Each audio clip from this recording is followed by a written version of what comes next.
You can bet your bottom dollar. Great programming coming up next on the Stewart Media and Entertainment Network. Stand by. Hold on.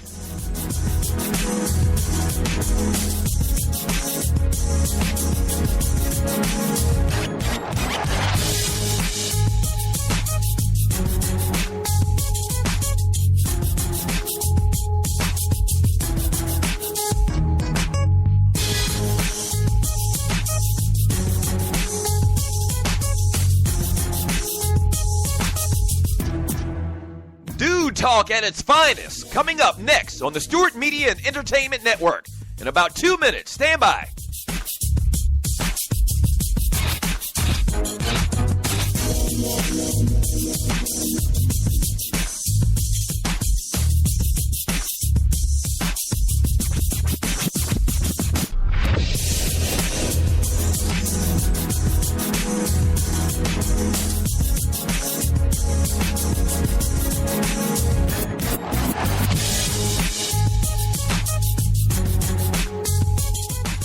We know what guys are talking about. Stand by. A great show coming up next on the Stewart Media and Entertainment Network. In about 30 seconds. Stand by. Don't go away. Stop.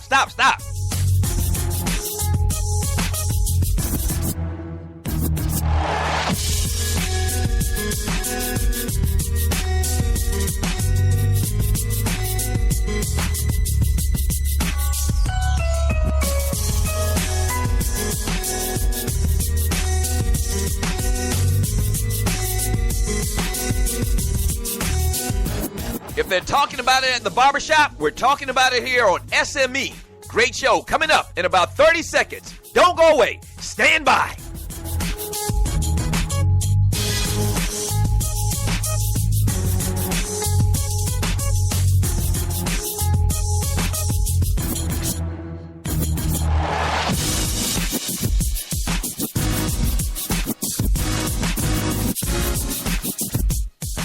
It's time. Sit back, relax, and enjoy. Another great product on the Stewart Media and Entertainment Network. Yeah!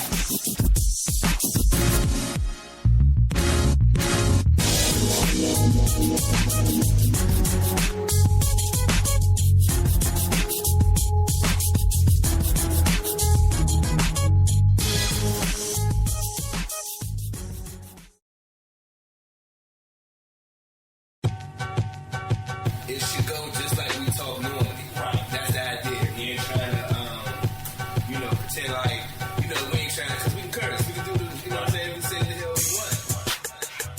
we want. Welcome. You're listening to the Barbershop Sports Talk Podcast on the SME Network. Don't forget to hit us up on our email at barbershopsportstalk1@gmail.com. We also got the Barbershop Sports Talk Podcast Facebook page. We have the Instagram page at Barbershop Sports Talk Podcast. And we're also on Twitter at Barbershop SPOR2. He's Maestro Styles. I'm Trey Fraser. Yep. Man, what's going on, man? Coolin', man. Never Dead, Never Dime.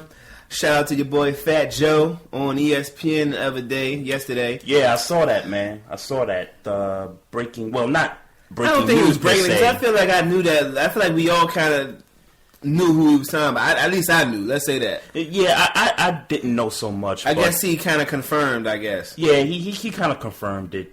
Biggie's song, what's the name of the song? Got a Story to Tell. Got a Story to Tell. He was talking about one of the New York Knicks who played back in the 90s, and Fat Joe made it clear that Biggie was talking about Anthony Mason. Rest in peace. Maybe we'll God play rest it. his soul. I'm gonna play a little bit of it at the end of the show, just so we could.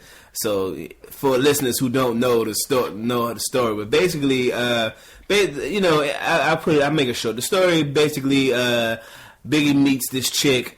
Goes to the house, nice lavish house, whatever. Yep. The dude comes home while Biggie smashing his girl. I don't know if his wife or whatever. By the way, rest in peace to Anthony Mason. Let me get it out of the way.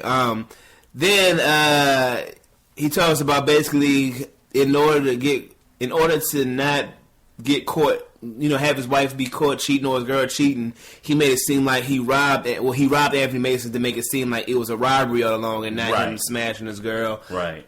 He talked about how Anthony Mason pulled the floorboard up, gave him like $100,000, and he rolled out. Wow. But that's the story. I play a little bit of it at the end of the show, so a little quick snippet of it, so you can hear what it got into. Right. But shout out to Fat Joe for, I guess, confirming, and I guess because he even kind of backed off when he realized, the magnitude of what was said. What he was doing, and even he realized it was like, dag. I mean, he turned it into disrespectful because Anthony Mason is he turned it into more of that's what I heard as opposed to that's what happened. Right. So but shouts out to Fat Joe. Rest in peace, Anthony Mason. Rest in peace to Biggie Smalls. Hey, since we're talking about Bad Boy, or we're this kind of story is kind of Bad Boy records related. A couple more stories related to that, Maestro. So the Bad Boy tour has just announced some dates. Yeah. And I just got this on Facebook. So apparently they're going to be in D.C. on September 22nd. Let me tell you what irritated me, dog. What's that? So I'm listening to the radio, and the radio host on, I think it was WKYS that I was listening to, and they was having a contest basically, right? Where they was talking about they was giving out tickets to the person that could answer the trivia question. The trivia question was, who was the guy who did the song "Flavor in Your Ear"? Mm-hmm. I mean, now produced it? No, the artist who did the song "Flavor in Your Ear." Right. Now, I guess us being in our early 30s, that's not even a difficult question. No. Do you realize that she was on the I don't know who it was. It might have been Angie. I don't know. But people had already called in and got it wrong. Really?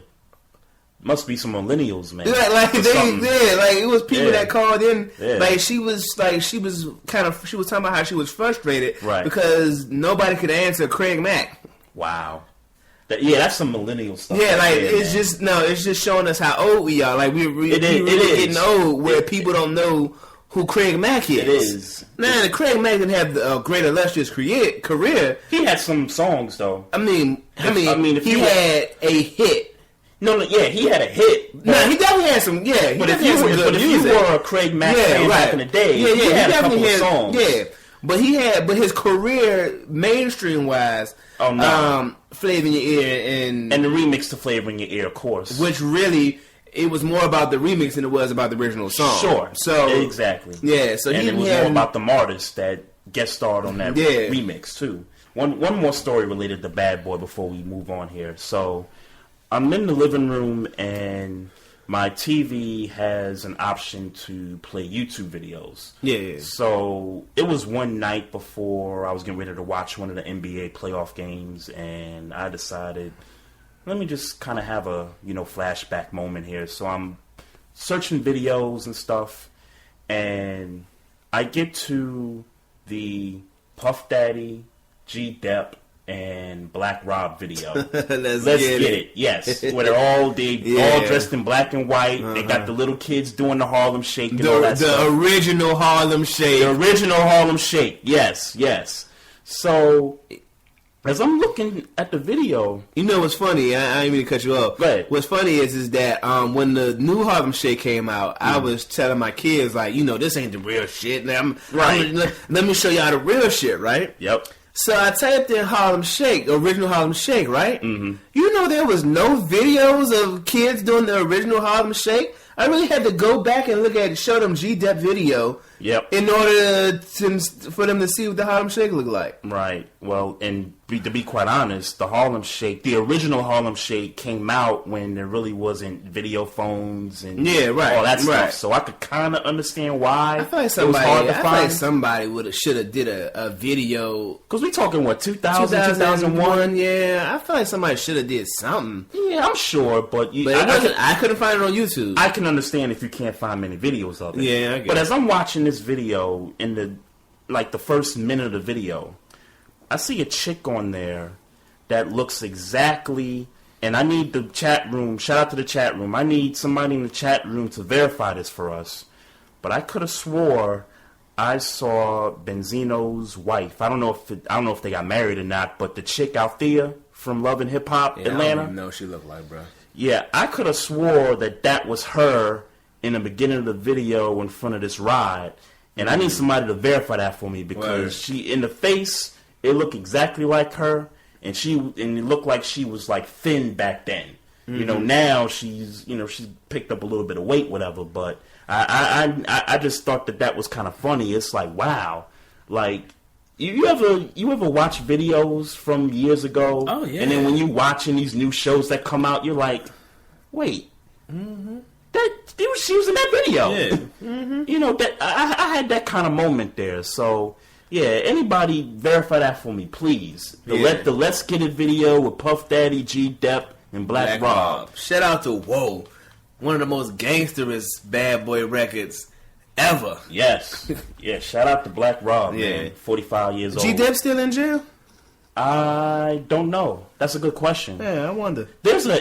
Matter of fact, I didn't click on this, but there is a YouTube video. I think it's VladTV.com or whatever. Mm-hmm. I think he did an interview on there maybe a year ago. G-Dep. Oh. So I thought he was in jail. Well, maybe out there because I thought he was in jail maybe for a minute. Maybe. Like, I don't necessarily. I know it had something to do with murder. I don't know if it was attempted or if he actually pulled it off. But that was years ago when that happened, though, right? Right. But I thought he was doing time, like like some real like a 15 or something like that. I thought he was doing like a big yeah, for real.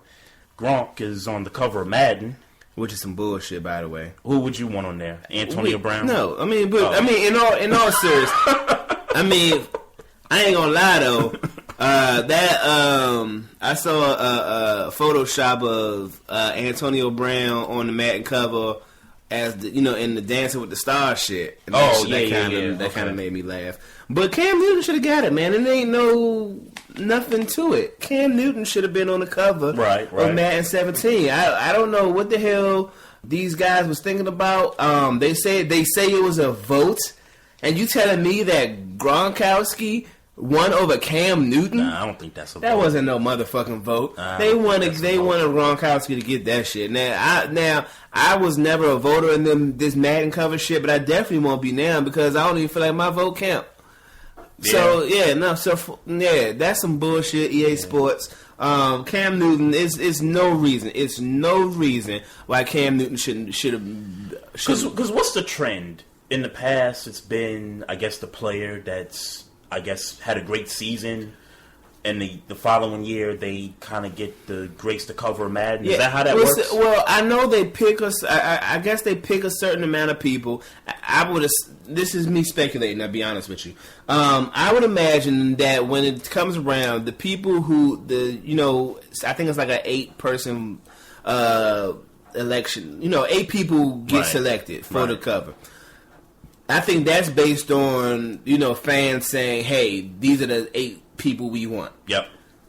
Then when those 8 people get selected, then they go down next. I know Richard Sherman was on the list, Cam Newton was on the list, Gronkowski, who I didn't even really know was on the list, was on the list. Right. Antonio Brown was on the list, I believe. So Gronkowski beat Cam Newton. I mean, I'd be okay with Gronkowski beating everybody else on that list that I can think off the top of my head. Right. Except for Cam Newton. I'd be okay with him because of the year he came off of MVP of the league. Yeah, like, how is he? It'd be one thing if he wasn't in the voting. Right. Cool. But he was in the voting and he lost? Yeah. Nah, that's some Patriots fans in there, man. That's no. It's some Patriots fans at EA Sports. That's some bullshit. That's bullshit. Possible. That's ridiculous. That's possible. Ricardo Lockett announced his retirement from the Seahawks, and I think he made the right decision given that neck injury he had last season. Yeah, I watched the hit yesterday when I was getting ready for the show, and he was injured on November 1st against the Cowboys, I believe it was. Jeff Heath was the safety who hit him on a special teams play, a punt return. Right. Oddly, I don't know if it's odd or I don't know, but Ricardo Lockett talks about how he could have done something to prevent the injury. Right. The quote was, "I'm a perfectionist. I always feel like I could have done something better. I feel like if I could have knocked that dude down quicker, that was distracting me, then there would have been no blindside. Or if I had just ran through him and just sped off, then he couldn't have caught me." Yep. He talked about like little silly stuff, like he could have died like for silly stuff, like when he was laying down. If somebody would have attempted to move him, he could have died. Like he was just talking about little strange shit that could have affected, because these are nervous system injuries where it ain't necessarily about not about the hit and the impact. It's more about the after. Yeah, effects. Right. So anything he could have did, he was talking about. Could have killed him. He was like 22, 23 years old. Yeah, very young. Yeah, very young cat, and man. this was, for lack of a better term, his breakout season. Yep. So I mean, for it to all happen the way it happened, man, I feel like maybe we missed, somebody who could have been good, but Yeah, I mean, more props to him, though. Yeah. He did the right Hope thing. everything goes well for him, yeah. I mean, if you feel like it's that serious, yeah, you got to go. You got to get out of there. You got to go. Yeah, I mean, this isn't even a concussion situation. This is about the neck. I mean, you can't mess with the neck. He was out. Yeah. He was out. He was out cold. Like I said, yeah, he was out. Yeah, man. Hey, this Oakland Raiders thing moving to Las Vegas is kind of catching a little bit of steam over the last couple of days.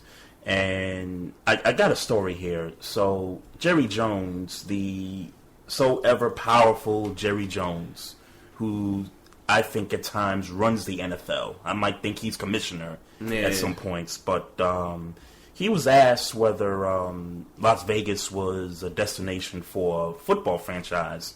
And he said, yeah, any team with stability, knows how to bring in revenue and all that stuff is a good look for the league. Now, what he didn't say was that the Oakland Raiders would be the team to move to Las Vegas. He was just saying, hey, a good team that can have all those great qualities is able to move at a destination like Las Vegas. Yeah. So, apparently, owner Mark Davis has visited Las Vegas several times, and he's met with a couple of people. He's met with the Sands Corporation. Right. There were reports out there that they were willing to put up $150 million. Yeah. There's reports that the Raiders could contribute about $500 million. I don't know where they're getting that money from. But, right. And then the taxpayers in Nevada could put up a total of about $750 million. That's a lot of. Bro, that's a lot of money, man. They charge, and they doing it with shit like now they're charging for parking at like casinos and shit. Yep. They're apparently they're raising prices on like what was it, like I don't know if it was a train system or bus system, but they're hiking prices, transportation and stuff. Yeah. So they definitely had a plan to raise the capital. The issue is that, they talking about they don't want a football team in a place where you could gamble. But it's like, really? Like, but they endorsing FanDuel and DraftKings. It's gambling all over. It's gambling all over the NFL. Can we stop pretending like stop with the hypocrisy? Yeah, right. You know what I'm saying? And it's hypocrisy probably because they haven't found the proper way to capitalize on it. So it's like, right. Like, that's not our fault. Yeah, like come on, stop it. Yeah. If there was a team that could fit in Las Vegas, it's the Oakland Raiders. I guess. I mean, even though I don't want them to leave Oakland, because I think that fan base and that team have sort of an identity together. Sure. Like when you think of Oakland, you think of the black hole. Yeah. But if there's a team to go to Vegas, it's the Raiders at this point. Well, they better figure it out. Cause, yeah, pretty soon, because they only re-up with the stadium for 1 year. Yeah. And look, the stadium's a dump. I mean, you saw it. I've seen pictures of inside the stadium. It's not that great. Well, they're talking about like maybe 2018 or something like that, right? No, 1 year.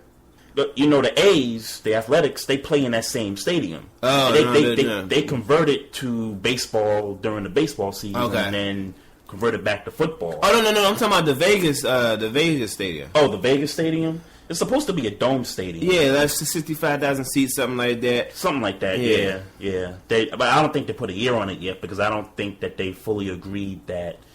I'm just saying they would right, but or at least the speculation is that they could have it together by 2018. Oh, right. I mean, that's probably where it's coming down to. Mm-hmm. And also, I think what's going to end up happening is Jerry Jones is going to just get a little feet involved in a situation, and like bosses should. Yeah, well, come on, you the Dallas Cowboys, man. Like stick to your own team. Get the money where you can get it at.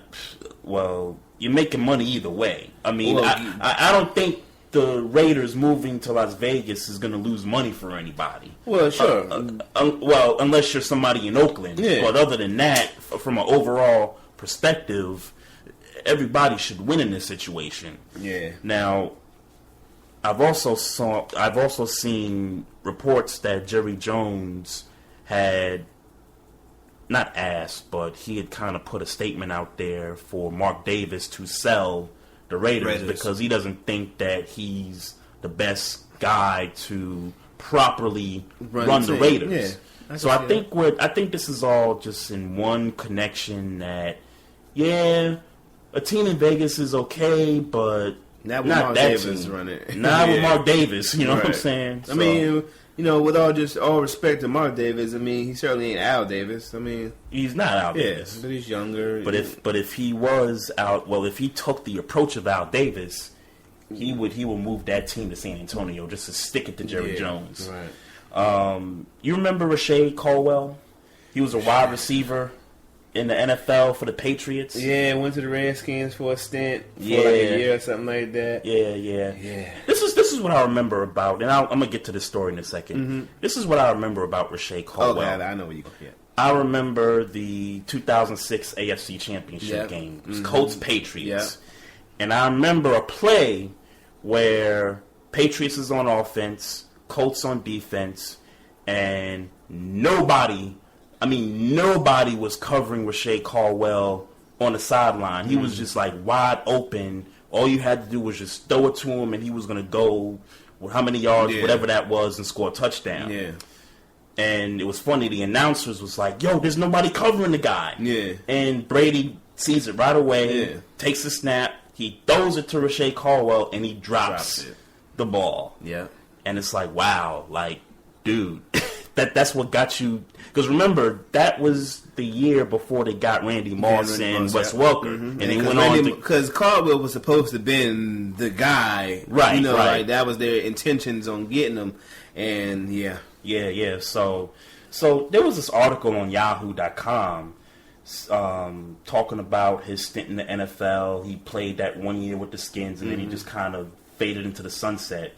Well, he got caught up in the law, not once, but twice. So here's the first situation. He was, if I get this thing right here, he was busted for searching Molly on the internet. That wasn't even the first one. That wasn't the first one? The first one, the gambling house happened first. Oh, right. The gambling house happened first. So the Bama was there. The Bama started running a gambling house, and it got big enough where he was making like $200,000 a month. Mm-hmm. It was a multi-million-dollar gambling house. They came in, shut it down. I think he did like 10 months. When he realized he was caught, the Bama, I guess he was in like Subway or something. He realized he was caught, finished eating his sandwich before he went out there to, you know what I'm saying, whatever. Right. And he came back, did his time. Right? Mm-hmm. By the way, it was in Tampa where the gambling house was in West Tampa. Right, yep. Came out of jail and decided, man, I need to come up. And I guess I hate that I'm about to say this. When a black man want to come up, the first thing he goes to is, "Ooh, let me be a drug dealer." Sure. Let me hit the block. So he decides that he want to sell drugs, and what does he do? He goes to Google and says and searches how to sell drugs. Mm-hmm. Now, some would say that was stupid. Some would say that it was just meant for him to go to jail. Because here's what's real, and I think as stupid as it may sound to Google search something like that. Yep. I'm of the firm belief that happens all the time. Yeah. Oh, it has to. I believe to. Yeah. Now, with why I've never inquired on how to sell drugs on Google, I believe that in this era where all kids are, and I mean all, kids do drugs. Yep. Rappers do drugs. It's more cooler to do drugs in today's rap than it is This to is sell how some drugs. of these record labels are started. Like, drug money. Yeah. So it's a lucrative business if you got the clientele and the product, all those things. Yep. They was watching this nigga. Point blank, period. Yep. They was watching Riche Caldwell. Riche Caldwell had just got out of jail, running getting busted for running a multi-million-dollar gambling house, and they was making sure that he was going to abide by the law. They hacked his computer, they hacked his Googles, and saw that he was, looking up how to sell drugs. Mm-hmm. Which, by the way, ladies and gentlemen, is not illegal to search how to sell drugs. That's not illegal. Right. But nonetheless, they ran up in his house and busted this nigga down. Yeah, yeah. SWAT team was like right there at the front door waiting on him. Order drugs online. Actually had the track packages online. Yeah. Once it got there, and the dude actually signed his real name on the package and got busted. Like, dude, come on, that's just silly. That's just real silly to me, man. So he got busted for attempting to import and distribute what was thought to be more than 5.5 pounds of Molly. When he got busted, bad choices, man. When he got busted, apparently he said, in quote, "Oh no, not again." Oh wow, crazy! It was, but it sounds like he knew that he was doing this illegally, and that he knew he was going to get caught. Well, it was more for, like I said, they definitely was watching him, and with good reason to watch him, but. Come on, man. Yeah, it's funny. This Yahoo story said that Riche Caldwell was being interrogated by an FBI agent from Boston, Patriots. Right. And the guy was like, "Oh, you're that guy that cost Tommy another Super Bowl." Wow. Yeah, that's exactly how we put it. And quite frankly, he really did, because that should have been a touchdown. Yeah, definitely should have been a touchdown. So. Yep, you did it again, Riche Caldwell. Yeah, man. I forgot the brother existed, to be quite honest with you. Did I? Until I ran up on this article, and I was like, I heard about it. Somebody was on ESPN Radio talking about it, and that's why I heard it. That's why I heard it. Yeah, crazy. So, Maestro, and by the way, people, you're listening to Maestro and Trey on the Barbershop Sports Talk podcast. The DC sports curse lives on, man. Capitals... couldn't get it done, man. Yeah, man. Couldn't get it done, man. The Penguins got their number, man. And I'm gonna tell you something good. What I noticed is that the Penguins are faster. Mm-hmm. They're just faster. Yeah. They're gonna have to do some work in the off season. I mean, obviously, Backstrom, Ovechkin, the core guys, the goalie. The core guys stay. But pretty much everybody, I ain't going to say pretty much everybody else because I'm not that deep into it to say everybody. But some people got to go. We got to get faster. I'm not sure if Coach is the guy. Trotz? You're not sure about him? I'm not sure, man. This has been a long time. Same thing, with two coaches already. This has been a long time, man. Yeah. I'm not sure that he got what it takes, but I tell you what, he's been successful for long enough to get another shot. But if we get what we need, if we get the speed that we need, and this next season we're in the same thing, he got to go. Right. We got to bust it down. Yeah, man. We got to bust it down. Yeah. At some point, it's going to be like, when is when? If not now, then when? Exactly. And I'm a believer in, we done did what we could do. Let's not keep holding on to this thing. Right. Let's rebuild. Yeah. At least the Nationals are making some news. So yeah, but they're doing the same thing, kind of. I mean, not as for as long as the Capitals per se, but they're kind of doing the same thing. I mean, it was a point where we thought the Wizards could not necessarily go to the finals, but certainly be in contention.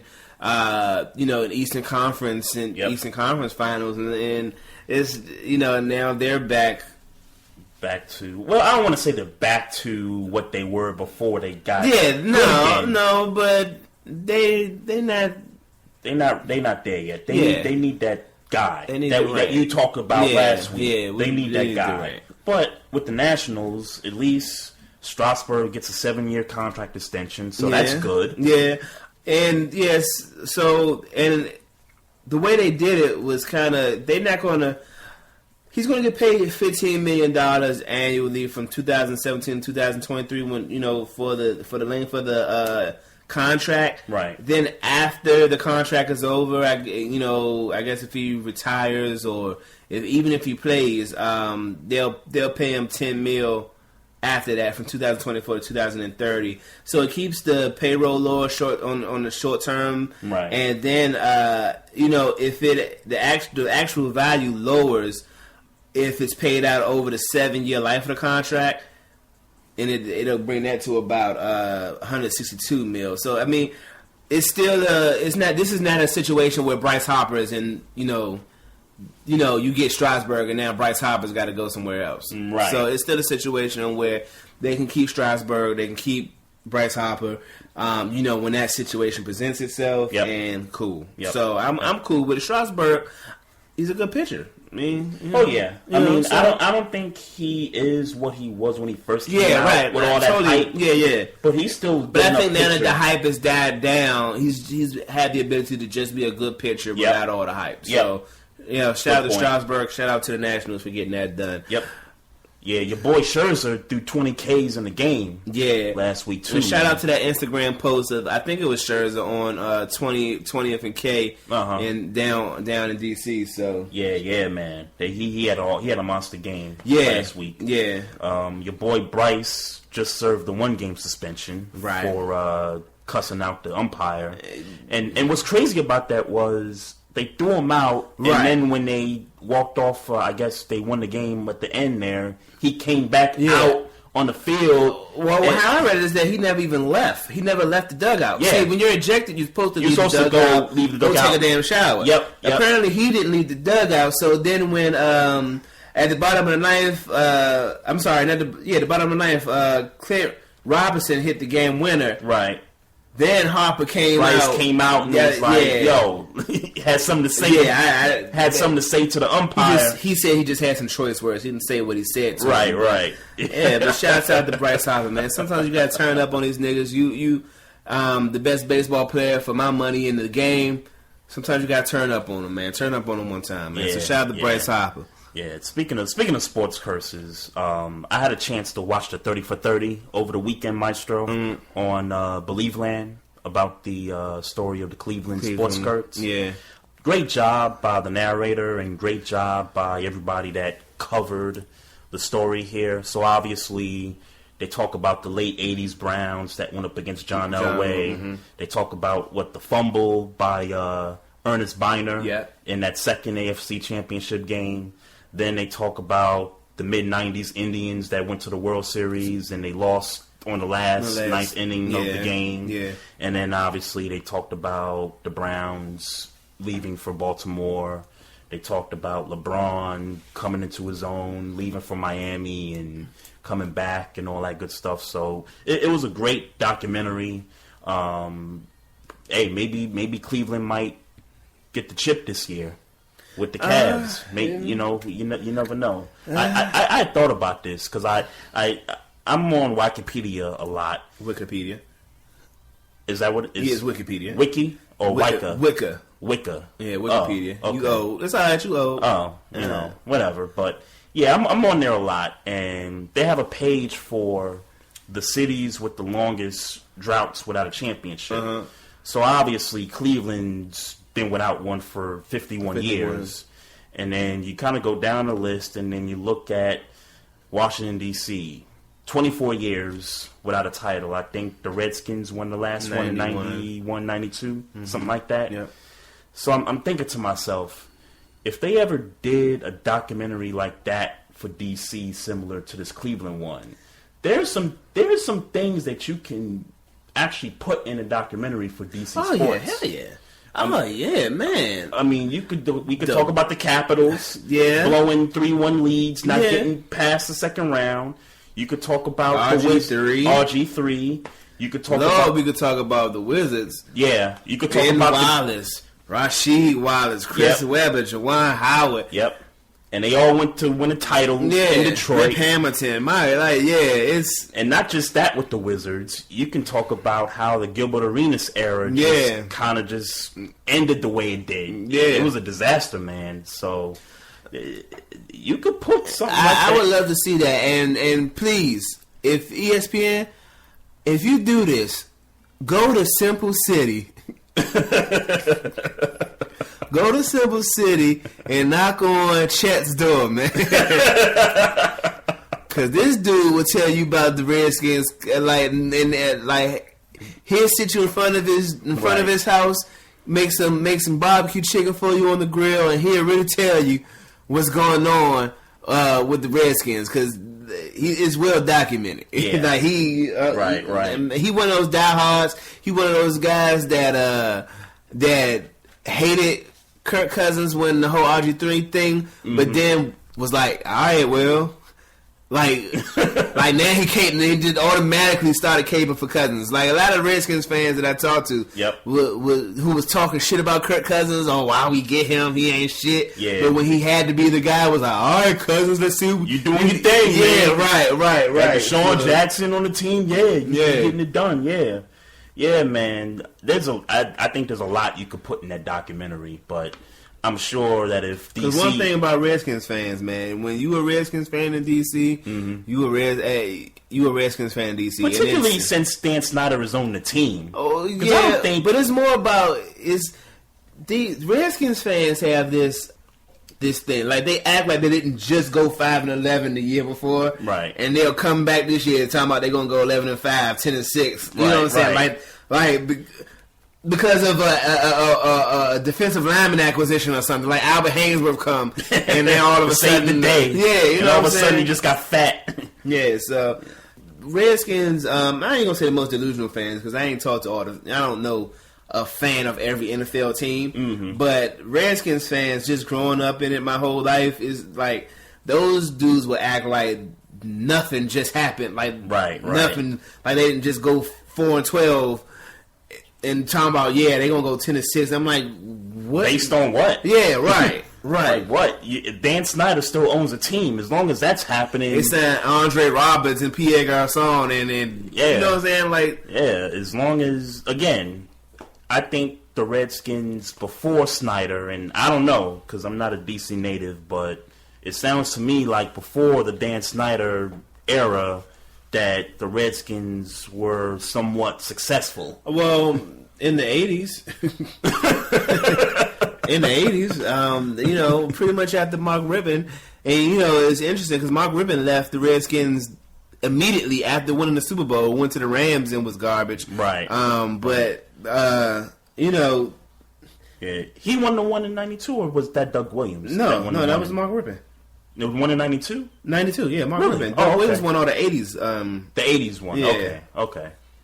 And then, who's the third quarterback that won the other one? Oh, shit. The earlier one. Theismann? All right. Theismann. I was thinking, was it Theismann or Jurgensen? It's Theismann. It's Theismann? Yeah, I think so. Okay. Yeah. I'm going to get killed if it's not. You ever been to his restaurant? No. Oh, okay. I've been there. I've been there. Shout out to our friend Sharif.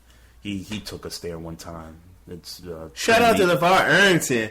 Remember he used to do the sidelines joint in the Boulevard? Yes. Yeah. Yes. Shout out to him because that joint used to be lit. We used to. Yeah. And shout out to the homie that used to. We used to post up there. Yeah, and he used to run security to get us in for the low. For free. Yeah, for real. And guys just started spazzing out there, and they shut it down. Yeah, man. it was a fight every time you went. Yeah. I mean, every time you went. Yeah. Getting back to the baseball news, and by the way, you're listening to Maestro and Trey here on the Barbershop Sports Talk podcast. Jose Reyes for the Colorado Rockies is serving I think it's a 51 game suspension for domestic violence. And I think we talked about this a few episodes ago about baseball implementing this policy. And so far, I would say so far so good. Well, yeah, I mean, 51 games, I mean, I think that's, he hasn't been proven guilty, but I guess we know what happens. The case was dropped because the wife wouldn't testify. Yep. Mm-hmm. She told the police that Reyes grabbed her throat and pushed her into a balcony door and shit like that. But I guess when it hit the fan, she didn't want to testify. She didn't want to say nothing. I guess they're still together. I kind of for comparison, a lot of players on drug abuse violations, they're getting 80 games. Now we're talking about only 51 for domestic violence. Now, me personally, and I ask you your opinion, but me personally, I think I'm cool with the discrepancy, and it's not to say that drug violations are more important than domestic abuse, but domestic abuse doesn't so much affect the win-lose column of the game. So, anybody, feminist or whatever, cool. Domestic abuse is absolutely 100% wrong, and baseball and whatever should do something about it. But if you're talking about the bottom line, drug abuse affects the bottom line of how games are played, directly. Yep. So that's the reason for the 80 games for drug abuse as opposed to 51 for domestic abuse. So I'm totally in agreement with that. Yeah, I'm good with that too, man. You gotta, set a precedent like they did. I think the 80 game suspension for drug abuse, obviously because it affects the play on the field of the game of baseball. Yes, I get it from that standpoint. Domestic violence is a big issue as well, but doesn't affect the field of play as much, except for you being absent, of course. But that's the suspension part of it. So I'm cool with that. So the story of the weekend in baseball. So your boy Jose Bautista, aka Joey Bats, gets snuffed. And it's crazy because we've had this conversation about the game of baseball and where it's at.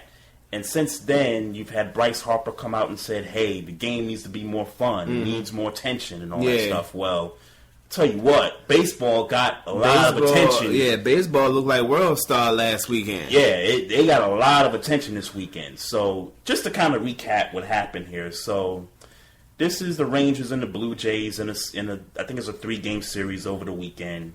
And obviously, this was the 7th game they played because they played a series already in Toronto earlier in the season. So this will be the last time they would see each other for the season. Mm-hmm. So it's the top of the 8th inning, and Jose Bautista's up to bat. And this kid named Matt Bush, he's a pitcher for the Rangers. Apparently, this dude just got out of prison and was just picked up by the team weeks ago. Yeah, so he already got that mentality, like, yo, I'm gonna stir the pot here a little bit. So he throws a pitch and he hits Bautista in the ribs, and immediately you thought, okay, here we go. Go now, this is, and just so I don't leave this point out, this goes back to the bat flip in the postseason in the ALDS last year. So the Rangers are trying to, get their little payback or whatever. So he hits him in the ribs. He walks Bautista to first base. Mm-hmm. Then Justin Smoke comes up the bat, and he hits a line drive over between second and third base. And I think Bautista was hoping, just hit a line drive. I'm going to take me a nice slide to second base. I'm going to try to take the second baseman out. Yeah. So that's what happened. He slid into second base, tried to take the dude's legs out, Odor. Yeah. Try to take his legs out. Oh, Odor. I'm glad I ain't say it because I was showing him, but I called him Odor. So, Odor, if you notice, if you look at the replay a few times, he's trying to throw it as if he's trying to throw it underhand to try to hit Bautista in the head with the ball. And so, after the slide, he got up. They got in each other's face. Odor pushes him. He don't play that pussy shit. Yeah, he pushed him and then he just snuffed him right in the jaw. Hey, man. Hey, dog. Hey, that joint was so flush, young. Like, he hit that nigga and, slow-mo. It was a better punch in slow motion. Like, it was real. Yeah. So, shout out to Odor. He's getting suspended, obviously. Oh, he got 8 games. He got 8 games, and Bautista got 1 game. Odor said, I'd do it again if it happened again. Yep. You know what I'm saying? He said, I got no regrets about doing it whatsoever. So, shouts out to Odor. You know what I'm saying? Punching Bautista in the face. Bautista stars need to get punched in their face every now and then. Yeah. Look, I agree. It needs to happen every now and then. And that brings up a great topic, Maestro. I thought about this. Whether this was years ago, whether it's an athlete that you despise most because they did things to hurt your team, if there's an athlete that you would like to punch in the face like that, who would it be? I mean, as much as I respect him, Tom Brady. Tom Brady got to get punched in the face. Tom Brady got to get punched in the face. Yeah, no doubt. No doubt. LeBron got to get punched. And that I don't dislike LeBron. I just think he's so good. He's so you know what I'm saying? Right. Curry ain't been there long enough. And plus the way he played ball, we just like the way he played ball. Yep. But LeBron, so the next natural progression, LeBron got to get punched in the face. Yep. Yeah, LeBron definitely got to get punched in the face. I could have used Kobe getting punched in the face one more time. You know what I'm saying? Because Chris Childs was so that was so long ago. You know I know, what I'm saying? but it was so sweet though when it happened though. I mean, I keep it a buck, man. I know this is going to sound blasphemous, but I'm all about humbling experiences. Yep. I could have back in the day. I could have stood for MJ getting punched in the face.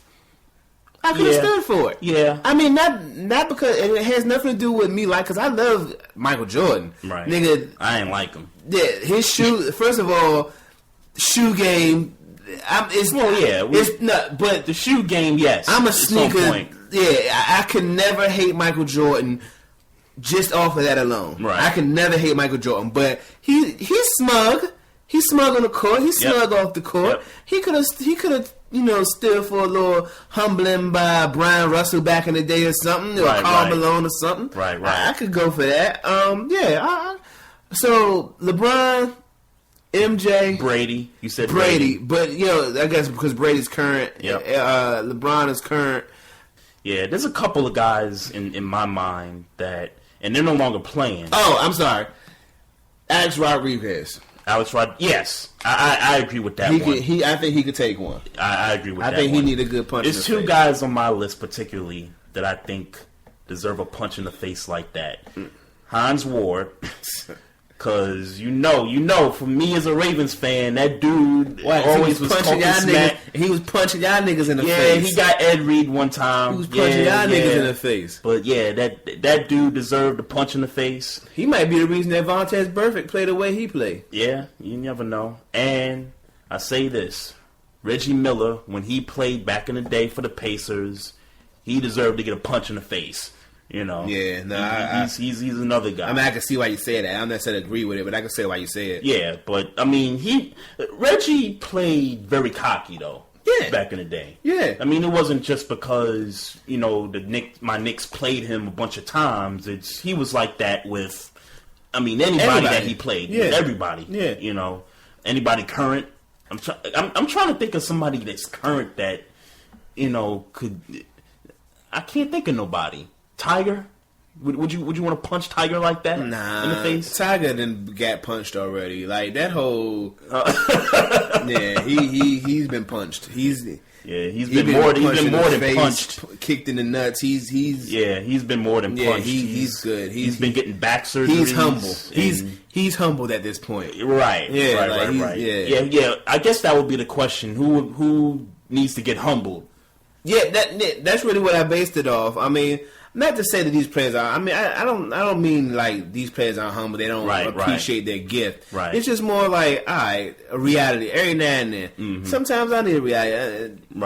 Don't try to punch me in my face. Right. But yeah. I wouldn't necessarily punch this guy in the face, but I wouldn't be surprised if somebody said Aaron Rodgers.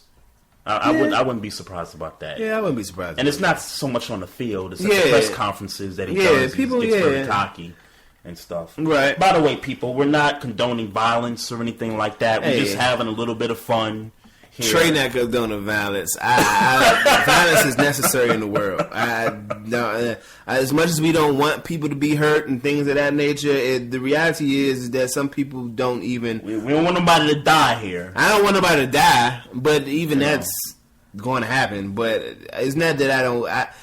I'm cool with violence. We ain't promoting murder. We ain't promoting none of that. Violence is a necessary evil, I feel like.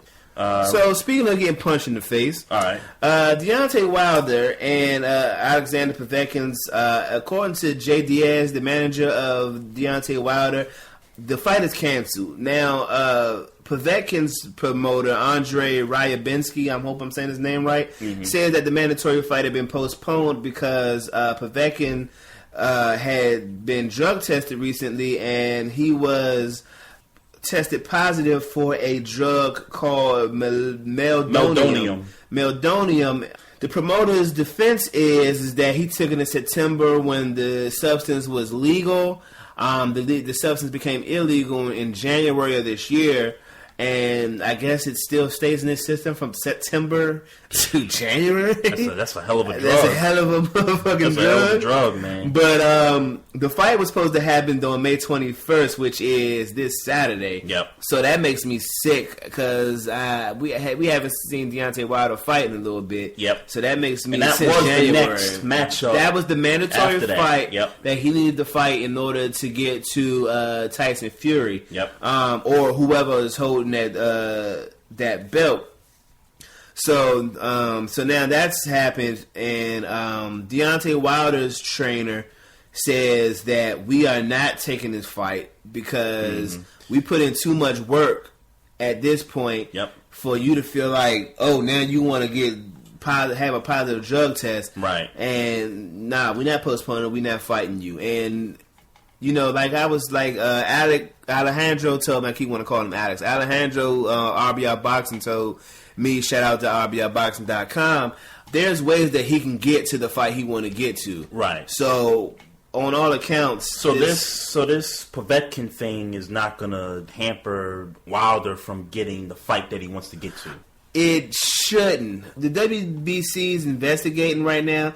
They still haven't decided whether they're going to let Povetkin still be that mandatory fight. Yep. But the options is they can keep Povetkin being the mandatory fight, or somebody else can be named the mandatory fight, or Wilder can just pick a voluntary defense. Okay. And obviously, the voluntary defense could be Tyson Fury. Right. So, or it could be anybody. So they haven't decided how they want to handle it, just based on I guess they're still investigating the situation with Povetkin. But as of right now, Jay Diaz says that they're not going to fight, and Povetkin's promoter Andre Ryabinski says that it's just been postponed. But right, they're not fighting Saturday in Russia. Yeah, I was going to say, that fight was taking place in Moscow or something like that. Yeah. And he was in England. Oh, right. And then he was on his way to Moscow. Yeah, and his team was like, we're just going to fly back to the U.S. because we're not going to, entertain this situation. Right. We're just going to just move on as if it's canceled. So, right. Good job on their part. I mean... Nothing you can do at that point if the opponent's, not taking care of himself. You can't cheat, man. Again, I never heard of that drug. Yeah, I just had, and I don't. Again, and I guess I should have thought to look it up, and but I don't know about drugs that stay in your system from September to whenever you took this drug test. So yeah, that just that was interesting to me. know it's late, but we should go ahead and shout out Curry winning the MVP. I mean, I guess we all knew what was going to happen. Oh yeah, definitely. Definitely. Do you have an issue? There's been talk about the unanimous part of this is why. Well, Jordan wasn't unanimous. These other guys that played back in the day weren't unanimous. I don't have a problem with it. No, I don't have a problem with it. Because look, let's face it here. We're in a different era of basketball. And I don't want to be on the Tracy McGrady bandwagon because I know we had some stuff to say also about the game being watered down and stuff. I don't necessarily agree that it's watered down.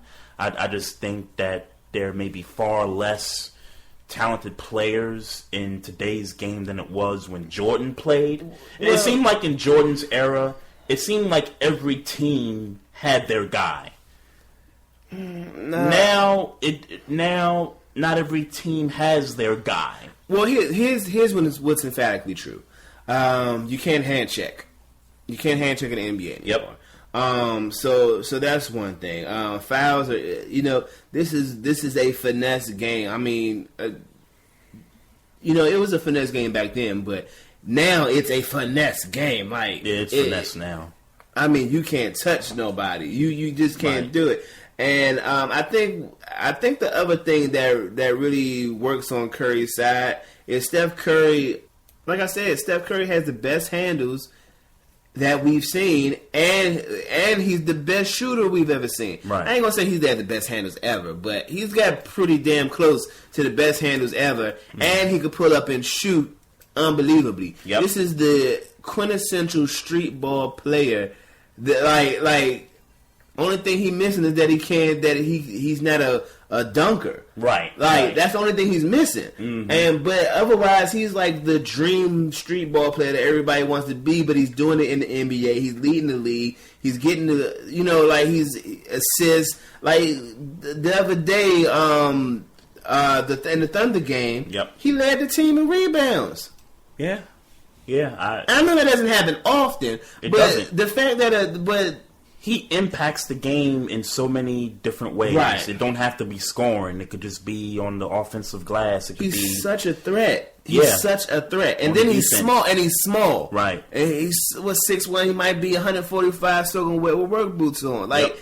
So it's like every kid that, don't feel like they ever got a chance to play in the NBA, look at this dude and might try out for the high school team and not make it. But, right. You better practice free throws, practice 3-point shots. You better do all that stuff because that's what Steph's been doing, seems like, for the last number of years. And you saw Adam Silver. Curry tried to shake his hand. Adam Silver. Yeah, they hugged it out. Yeah, whatever. They hugged it out. At the end.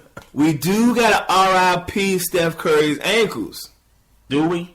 Yeah, he got shook by McCollum. In the Blazers series? Yeah, in the Blazers series. I think it was the game. I think it was the last game. Oh. His ankles definitely got RIP. I missed that. Yeah, so anybody that got that clip, or I'm sure it's a GIF by now, a GIF or whatever you call them shits. Go ahead and let Trey see it, man. He definitely got his ankles RIP. Wow. Yeah. You're listening to Trey and Maestro here on the Barbershop Sports Talk podcast. Couple more awards that were given out. Karl Anthony Towns was named Rookie of the Year. I got no issue with that whatsoever. R.C. Buford won the Executive of the Year. No issue with that. I think there may be 3 or 4 other guys deserving, but I don't have a problem. I don't have a problem. with it. It's the Spurs. It's the Spurs. I mean, really, he could win it every year. Right. Yeah. So these head coaching spots, there's a lot of movement that's been taking place, man. So let me start with the Kings. So Dave Yeager gets the Kings job. Hate it. I don't like that. Hate it. For either side. Hate it. Again, it's for me with the Kings, it's about who is going to get the attention of Boogie Cousins. Right. It's going to be about that, no matter who's taking the head coaching spot. Look, Dave Yeager's been with Memphis for the last 3 years, and he's been dealing with offenses that are, very methodical, and he's dealt with big men in the past. So maybe, just maybe, he can get into the head of a Boogie Cousins, and maybe they could try some things differently. Boogie Cousins ain't Marc Gasol in the sense of Sure. And personalities, yes, they're not that. He's not that. I totally get that. I mean, Zach Randolph, probably the closest thing. But he got Zach Randolph old. Like, well, I'm not talking about age. I'm just talking about personalities. Right. See, while Zach Randolph is close, he's seasoned. Yeah. So he understand, like, okay, this is when this is when my personality should stick out. True. This is when I should be quiet. Right. You know what I'm saying? He probably got a little bit more wisdom on that because he's older. Right. While Boogie Cousins probably doesn't at this point. Yep. You know what I'm saying? David Yeager's my prediction is he's going to get stepped on. Mm-hmm. I don't think they're going to do well. I hope that you at least give him a shot based on what he's done in Memphis. Sure. But it doesn't seem like this is going to work out, in my personal opinion. Right. And it's just bad, man. I think what also could end up happening here is if Boogie continues to be Boogie, they might trade him. I don't know what his contract situation is, but if he's got a year left, I'm thinking the Kings are like, look, he's given us headaches over the years, but we can't not afford to not get something for him. Right. Let's just trade him away and let's just kind of start over, which, you've seen the new logo? No. Oh, yeah, the Sacramento's? Yeah, I saw it. Looks like the old school one. Yeah, right. And shout out to Philadelphia for putting StubHub on their jerseys for 2017. Oh, yeah. That's the team you want. Yeah. How would you feel about... how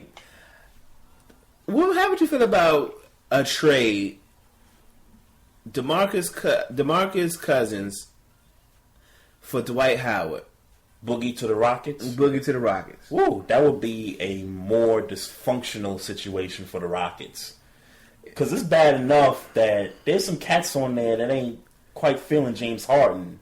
There's some stuff going on there. But I agree with that. You bring a dude in there that's got these all brand new issues bringing into the locker room. Yeah, well, I take it back why I don't like it, because Harden dribble too much. Yeah, and you got to get Cousins his touches. You got to get Boogie. Yeah, you exactly. Get him his touches. Exactly. Boogie might punch James Harden in the face. Right. You know what I'm saying? He gonna turn up, and because you got to get him his touches. He dribbles way too much. Yeah. Speaking of the Rockets, though, they did interview Kenny Smith for the job. Yeah, and I'm very thankful because I love Kenny Smith. I'm very thankful that the Rockets reconsidered to go elsewhere, because I just can't see the NBA on TNT's pregame and postgame without Kenny Smith. I'll be honest, and I'll even be honest, I don't like Kenny Smith. I don't think that him and James Harden would be good together.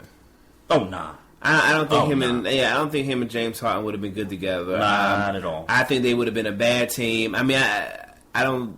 Not at all. I don't know. Well, I'm unsure because I know Kenny Smith, when he talks basketball, he knows what he's talking about. Which you should. I'm just not sure, like on a coaching level, right? What would he be like? And if he is that good, could you put him in a situation where you got a guy in James Harden who likes to hog the ball? And especially because with Kenny Smith being a point guard, he's going to show him how to be a point guard. Yep. And James Harden, while he has the capabilities of being a point guard, right? He's a ball hogging shooting guard, and he don't play defense. And Kenny Smith plays defense exactly. And my frame of mind of him being a coach is they gonna play defense. They gonna coach defense. They gonna play defense. Word. And Word up. James Harden just not gonna do that. So do you think? And it's funny because when this news kind of broke out, Dwight Howard was on the NBA on TNT's postgame show, and it looked like a little therapy session going on. Like Dwight was trying to spill his guts out. I watched it yesterday, and because I didn't see it when it happened, and I saw looked it up on YouTube. And do you think Kenny Smith was like, okay, let me see how this guy is, because maybe this might determine whether I really want this job or not? I definitely think that he took the opportunity to kind of figure out what was going on in his head. Yep. And I noticed that when Charles Barkley talked about he got to go, Mm-hmm. You know, you got to go. You got to leave. Right. Kenny Smith was kind of like, and it kind of makes me think, like, was he thinking, like, hey, I might have an opportunity to coach here. I want him to be here if I got to go coach, Yep. you know, to coach the Rockets. Yep. I was thinking that same thing. Yeah, because he got to go. Mm-hmm. You know, I think everybody. Yeah, he needs to go elsewhere. Yeah, he got to go, and I think even Kenny Smith knew it. Like, he eventually kind of conceded, like, yeah, you do kind of got to go. Right. But you know, he was kind of fighting it maybe because he thought that it might have been an opportunity for him to coach. Right. And you know, if you got to have a center, you ain't losing. That's a good on paper to have Dwight Howard as your center. Absolutely. So absolutely, you know. yeah, no doubt. Just a couple other coaching points here. Scott Skiles stepped down from the Magic coaching position. Yeah. You know, I don't know what's wrong with that guy. Well, him and the GM, they're not clicking. They're not clicking on team building issues. Right. I don't know exactly. What I read was the issue. They disagree on Elfrid Payton. I don't know who's on Payton's side and who's not. But they was having issues about that. I got issues with his hair though.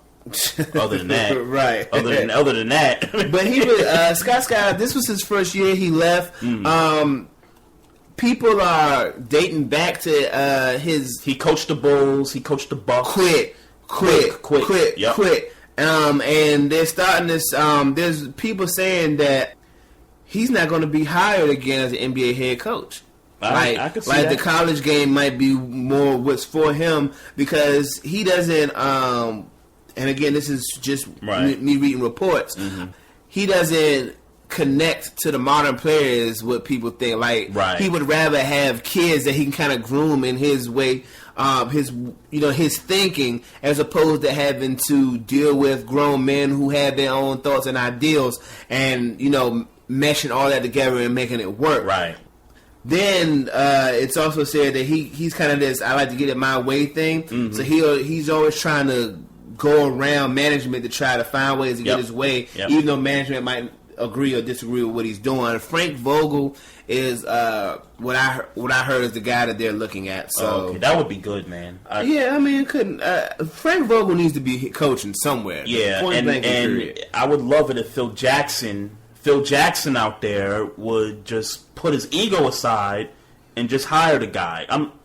Maestro, I'm so sick of the Knicks and how they're interviewing coaches, or they're trying to put this facade out there that they're going to get a coach when you really want Rambis to coach his team. Mm-hmm. Like, I'm so sick of it. I mean, I hire somebody. I don't want Rambis coaching his team, man. I'm sorry, I don't. Yeah. I mean, from what I've heard, Vogel is interested in coaching the Knicks. Yeah. And if it's a situation where he's going to implement some things to the triangle into what he normally does, I'd be like, okay, let's go. We got these players. We got Porzingis. Yeah. Melo's still here. Let's get it together. Let's go. Right. But I don't know what they're doing, man. Pacers, Nate McMillan gets promoted. Right. I don't like that because I'm not sure that he can run a fast-paced offense like Larry Bird was talking about. Right. Okay. I remember him in Portland when Aldridge was there. Those first few years, they didn't run no fast-paced offense. I don't necessarily remember, but I mean, in his defense, really, only people that were running back then was the Suns. So, I mean, it kind of wasn't that one. So, I'll say this. I mean, Nate McMillan is a point guard. If anybody knows how to, dictate tempo, it would be a point guard. So, I mean, I don't necessarily know that, but I don't think the issue is the implementing the system. I think it's the personnel. Personally, I mean, who the hell is going to run? Who's going to run this damn? I was going to say, who's going to run? That mean George Hill. Monte Ellis. First off, the break. Monte Ellis got to be I could say Roddy Stuckey could run point. Mm-hmm. George Hill ain't running. Nah, he's not. He's Put him not on running. the bench. Let him come in. Let and play him be shooting guard off the bench. Yep. Let him play the two. Let Monte Ellis run shooting guard. Let Roddy Stuckey run the point. But George Hill ain't going to be the guy. And I don't. I guess Turner's young, so even if he's not per se a runner, he could, keep up because he's younger. Yep. I mean, I guess they could. I guess they might. I just don't feel like they got the personnel to do it. I don't either.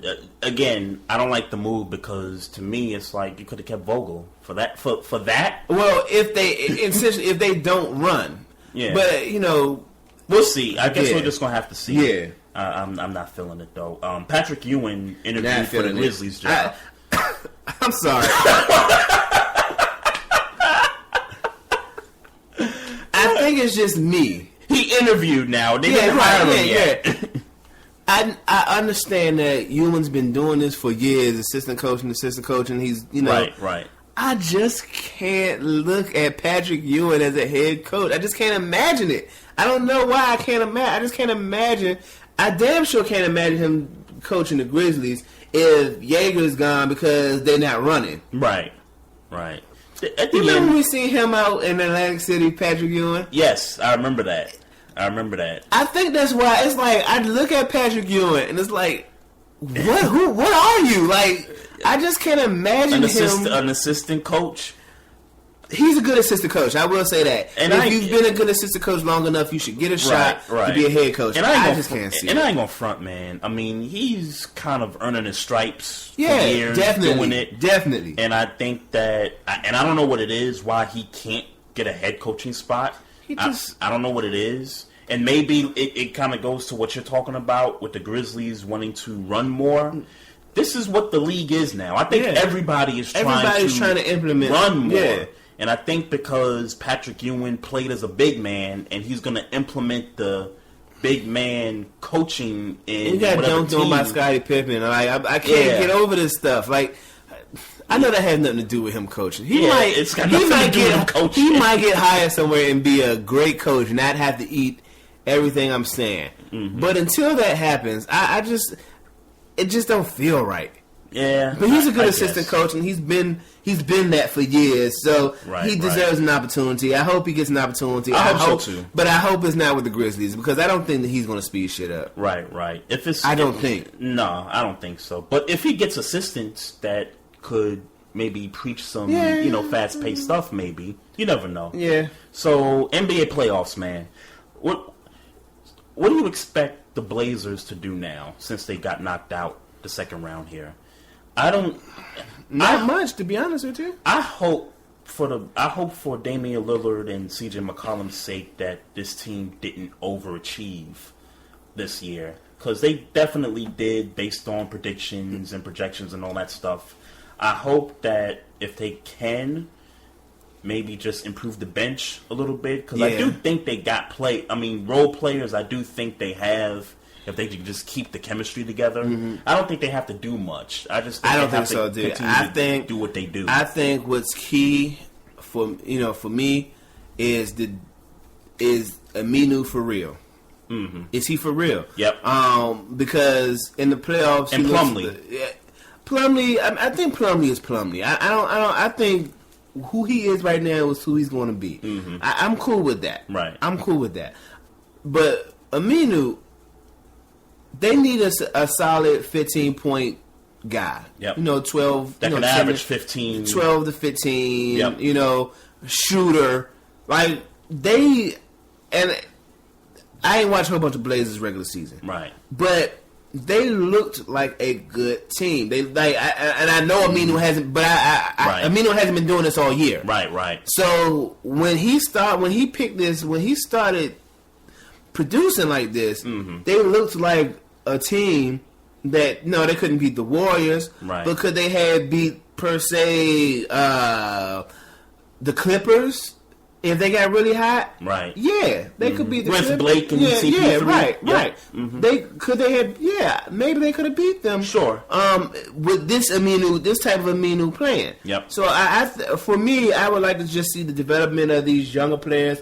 I would like to see him really develop as the third guy. Yep. And you could always use somebody on the bench that just come in, hustle, rebound, hustle points, stuff like that. That could always help. But, I mean, really, I think they got a nice squad.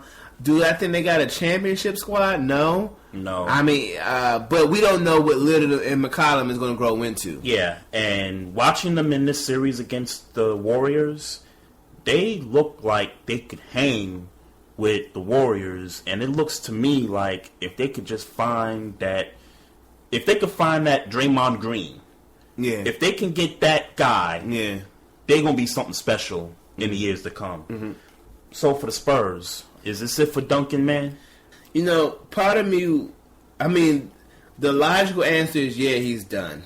But, and I would love him to just go on, get out of there. Right. But he might not.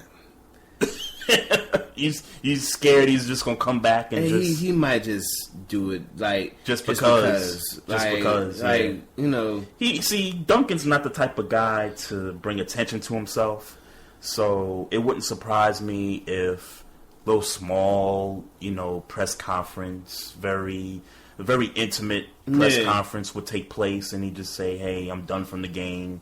I'm gonna go back to St. Thomas, wherever he's from, and just kind of chill out there." But watching him on the floor, man, I gotta think, man, he can't continue to. I mean, unless he wants to, play a bench role and come back, and that's, I mean, but they ain't gonna bench.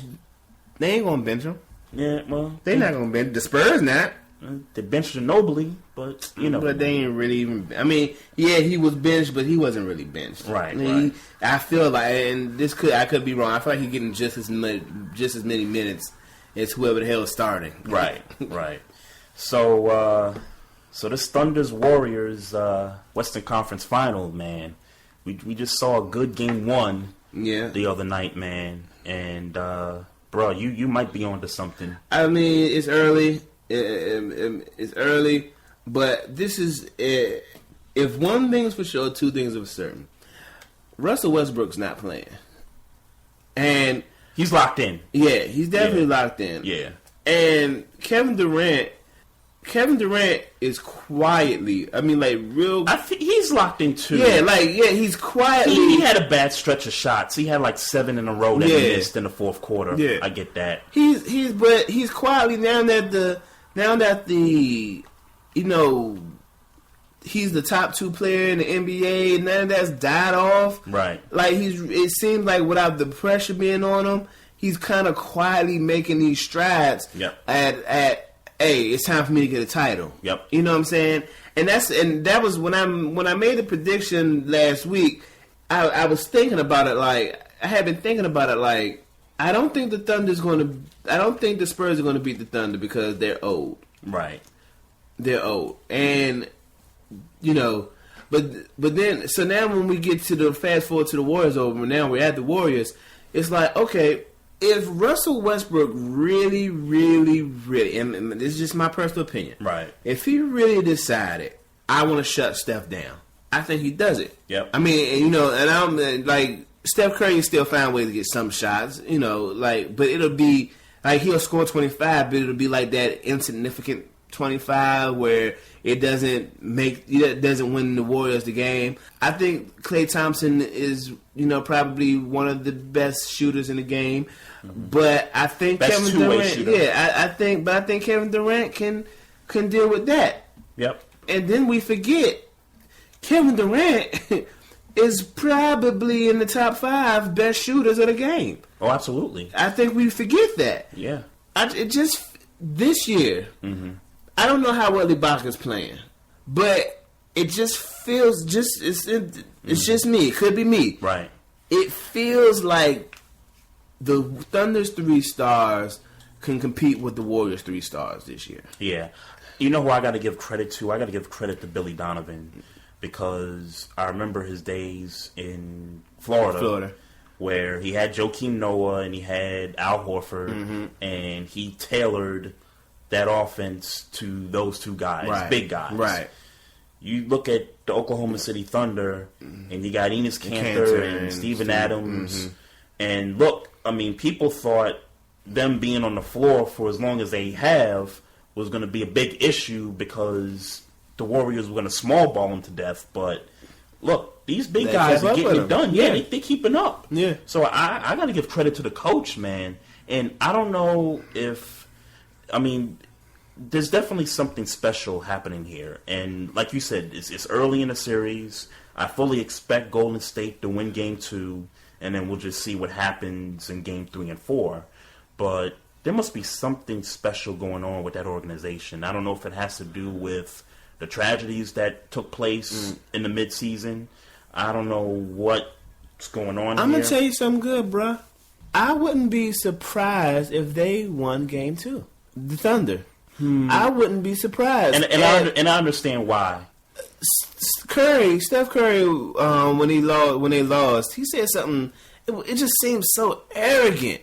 He said something to the effect of, well, like the shots didn't fall? No. That's fine. That happens. He said something to the effect of, I like playing from behind.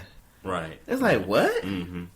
Like, what? Like, you know, it just seems arrogant. I know you a man of faith. Push in the face. Yeah, like, I know you a man of faith and everything, and you know, you should be. But it just seems so, like, what? Like, Right. So you ain't worried? Like, this is the playoff. This is the Western Conference Finals. Right. This ain't, you know, like... Y'all broke the record for wins in a season. It certainly seems... That kind of smug comment can certainly connotate that maybe he feel like this is about to be hand-fed to him because he's Steph Curry. Like they not taking the Thunder seriously. Right. No, or like they're destined to win it. Right. So because they're destined to win it, they ain't got to put the work in. Yeah.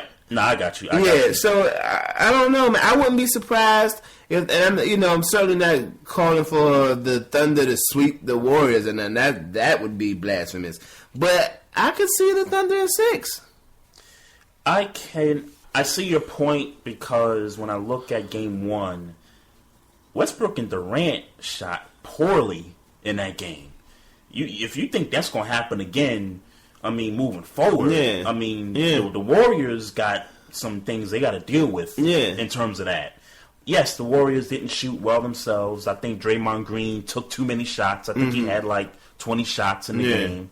I would like to see him get maybe 12 or 13 shots at best, and then he can do his passing and his rebounding and all that stuff. Look, man, it's early. I still got the Warriors in 7. This looks like this is going to be a classic series in my eyes. So you got Thunder in I'm going to go Thunder in 6. I understand that's... I mean, it sounds kind of crazy just if you... on the surface, but just based on... I mean, I just... That comment by Curry just rubbed me the wrong way. Right. It just rubbed me the wrong way. Right. Yeah, we'll see what happens, man. Yeah. Over to the Eastern Conference. So, the Heat get bounced out. So... Yeah. What's next for them? Well, let me officially say this. In this game 7, Kyle Lowry scored 37. If he didn't sit the old man down in that game, I want to say it was game 5. I want to say when he scored 33 and he hit that sideline 3 in front of Wade. Right. I think we gotta stop considering Dwayne Wade a top 10 player. Top 10. He's definitely not a top 5. No, not definitely top 5. Not top 5. But definitely I think we got to stop considering him a top 10 because I think he still kind of sneaks in that top 10 conversation. And if he's outside that, he's at no worse, maybe 12 or 13. Yeah, okay, that's fair. But I think we got to start legitimately.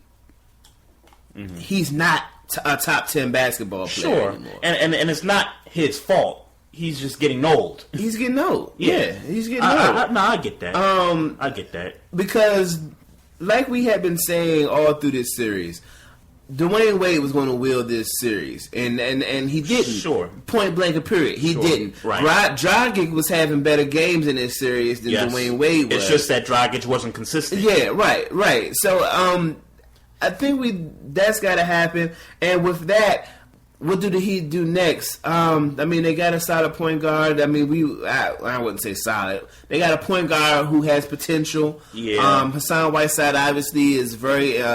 They gonna have to open the pocketbook for him. I mean, if they want to really, commit to him, they need to develop a guy to take Dwayne Wade's place. Right. And the Chris Bosh thing, man. They're in a tough spot. I think it's probably a money situation, but if at all possible, and he's had a great career and nothing but peace and blessings to him, he got to go. He got to go because you can't afford for him. We can't keep playing a clock. And I hate to sound so. We can't keep playing these games. Right. We can't, and I don't mean that in a disrespectful manner. And it's not Bosh's fault. It's not. Yeah, it's not. But we got a team to run, and we can't, hold your roster spot for these games because we're talking about a starting player. We're not talking about somebody coming off the bench, in 10th and 12th in the rotation. We talking about somebody that's in the starting lineup. We can't keep playing these games. Yeah, no, I can't keep playing these games. I think they have a big decision to make where that's concerned. They got a big decision on Whiteside. Whiteside's going to get his money. Yeah, well, I would think. Well, I don't know. I think somebody else can pay him the most. I don't think the Heat can pay him the most. Yeah, that's gonna be a big deal if they can't re-sign him. Joe Johnson is a free agent. I think they just kind of let him walk. Yeah. I was kind of waiting for that Joe Johnson moment in this series. See, and it never happened. I never believed in Joe Johnson. For just one game, maybe that one game that he can maybe win for them, and it never happened. He's a wing player. He's a wing player. That's just what he is. So Toronto. Yep, and the Cavs. So, look, everybody is obviously on the Cleveland bandwagon here in terms of them getting swept. In terms of the Raptors getting swept here. Yeah. No. Look, I'm gonna take the minority approach here, and yes, I sometimes root for the underdog most of the time, and that's fine. But I'm gonna be in a minority here with this series here. The Raptors are going to win 2 games in this series. I agree with you. And here's why. And I think the media as a whole is forgetting about one person in this series here. DeMarre Carroll. He was on the Hawks last year and got hurt in that game 1 in the conference finals. That was supposed to be the guy to stick LeBron, basically. You can't stop LeBron, but you can play defense on him, run with him. And basically, control the game. Iguodala did. Run with him. Exactly. Yeah. Exactly. DeMarre Carroll is back in the conference finals. And look, I know he's not 100% healthy. I know he's coming off that knee thing. But he's played pretty solid in the playoffs for the most part. Look, if I'm Dwayne Casey, I got to ask myself, okay, this team has 3 legitimate All-Stars.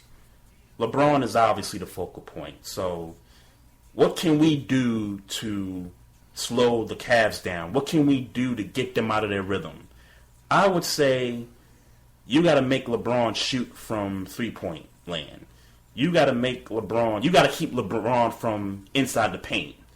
You got to keep LeBron from being a playmaker. Dishing it out to his guys. Yeah. Because let's face it, Kyrie, as gifted as he is, in this situation, I would try to make him beat me. Kevin Love, as great as he is from 3-point land and as great of a rebounder as he is, I would try to make him beat me. It's picking your poison. Yeah, it is. It's picking your poison. But again, this team goes as LeBron goes. Because the playmaking ability, the shot selection, the decision making. I get it. I get where you're going. And I'll say this. LeBron, they don't go as LeBron goes so much. And the reason why I'm saying this is it's playoff time. Guards game. Right. And if anybody wants the opportunity to shoot the shots more in the NBA, Kyrie Irving is one of those dudes, man. Kyrie, sure. I mean, I think one of the major differences between Kyrie Irving and Russell Westbrook is that Kyrie Irving's been hurt. He just haven't had the opportunities that Russell Westbrook has. Right. I'm not at all saying that Kyrie Irving even is close to Russell Westbrook's level. Sure. But what I am saying is that if you give him an opportunity to shoot the shots, I think. Can he win a 4-game series for you? I think he can. This team assembled without LeBron James, I believe, can beat the Toronto Raptors. Without LeBron, they probably win it in 7. But because LeBron is there, combined with what the Raptors are bringing to the table, and look, the Valanciunas injury was not a big deal. Yeah. Like, I know people tried to make that a big but deal. He had just started playing like that in the playoffs. Yeah, and not only that, but the backup Biyombo was averaging a double-double. Yeah. It's like you're getting the same guy. Right. Almost. Right. So I don't see where the loss is in terms of that. But, again, this is the reason why you got DeMar Carroll. It's for situations like this. And again, you're not going to stop LeBron James. LeBron is going to get his. He's going to get his 25. He's going to get it. Yeah. But if you can keep him from being the playmaker that he is, and look, unfortunately, you got to deal with Kyrie, K-Love. You got to deal with, and look, hey, I don't think you stop Kyrie from scoring 27, 29, 31 points. Nobody on that. I don't think there's a way. Schematically and with the personnel the Raptors have that you stop. You may be able to suppress. I mean, you may be able to slow down Kevin Love. Maybe. Right. I don't think you slow down Kyrie Irving. And then let's talk about the defensive side. It's not like those two guys are defensive stoppers. Meaning Love and Kyrie. Kyrie play, but it's not like DeMar DeRozan's playing really well. I get that part. And it's not like Kyrie. I mean, Lowry had games. Yep. But it's not. They're winning 2 games in this series. Easily. I got them winning 2 games. I would have gave them a game. Period. I would have gave them a game. Right. Cleveland is not. And I know that's kind of difficult to say because they swept both teams they played this playoffs. Yep. But it's not like Cleveland has off days. They have off days. There's nothing around. Absolutely. They have off days. Absolutely. So I would have gave the Raptors 1 off the rip because of that. Right. But I'll give them 2 because they're not the Cincinnati Bengals. Shout out to Drake too. He was on Saturday Night Live over the weekend. All right, folks. That's it for the show. Don't forget. Check us out on the Facebook page, Barbershop Sports Talk Podcast. We also got the Instagram page. Maestro's on the Twitter at Barbershop SPOR2. And if you got any comments, any questions you want to send us, just email us at barbershopsportstalk1@gmail.com. Then we all get laced. Television, Versace heaven. When I'm up in them, the shit she kick. All the shit's legit. She get dick from a player off the New York Knicks. Nigga trick ridiculous. The shit was plush. She stressing me to fuck, like she was in the rush. We fucked in his bed, quite dangerous. I'm in his ass while they play against